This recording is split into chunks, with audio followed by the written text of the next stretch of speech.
Hello, welcome to Cooking with Osco. I hope you had a nice weekend, and tonight we're going to be making my own personal recipe of meatball pasta that I've been evolving over the past several years.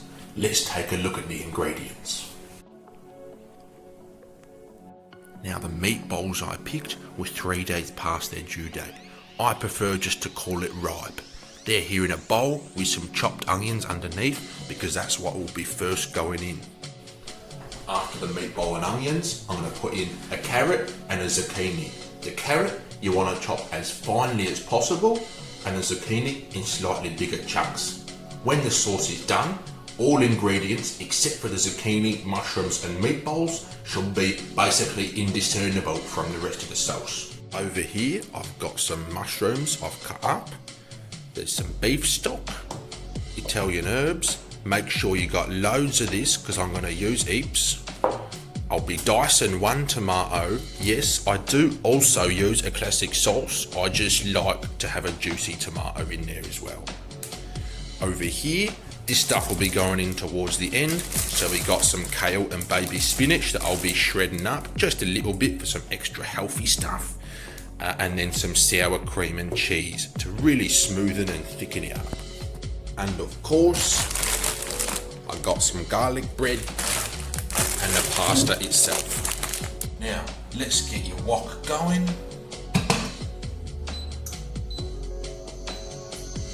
With a little bit of olive oil. I say little bit, I mean a heavy drizzle. Okay, let that heat up. Now, I know you see the soy sauce here. I know what you're thinking. Why the fuck are you putting the soy sauce in a pasta? Well, mind your own fucking business, but also it's just to bring out, a deeper and richer flavour in the meatballs. Now we're putting our meatballs in.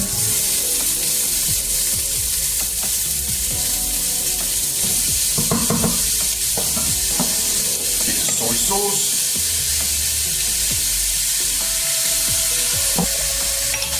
And a heavy teaspoon of minced garlic. Now, if you don't like using garlic in your cooking, I'd recommend maybe you should kill yourself, or otherwise just fuck off. Pretty soon, I'm going to put my zucchini and carrot in to make sure they get cooked properly.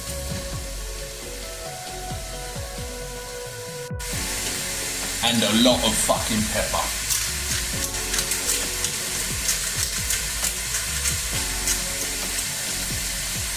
Now I'm putting in the tomato, and I've actually diced two because they're a bit small. Let's not forget the mushroom.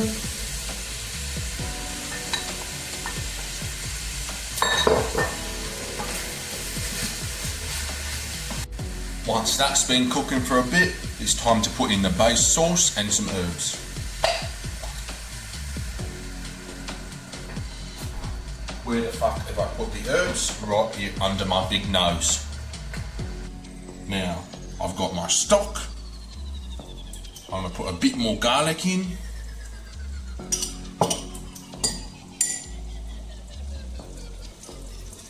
Don't put all the stock in if you don't want to.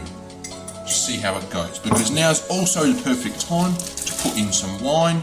Now look, this is goon that's been sitting in lounge room for 2 weeks. But that just makes it even better, brings out the bitterness. So it's a soft fruity red, but it had quite a ripe flavour already when we were drinking it several weeks ago. So I'll put some of that in.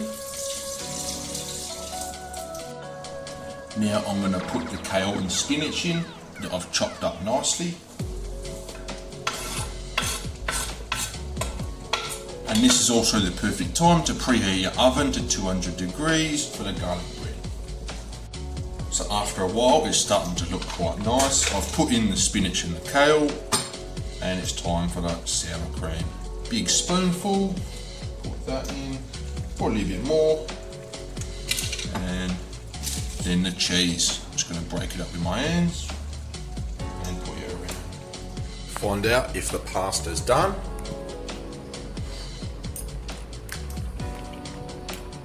Could use a couple more minutes, Then some people say al dente, I say al mental, and it's ready to be added.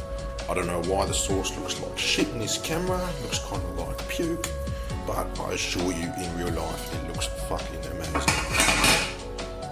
Let's mix this up, and it's almost fucking done, so I'm just going to put some more herbs in. Now I've torn away the label on this little herb shaker, so you can see just how much the Italian herbs I've used.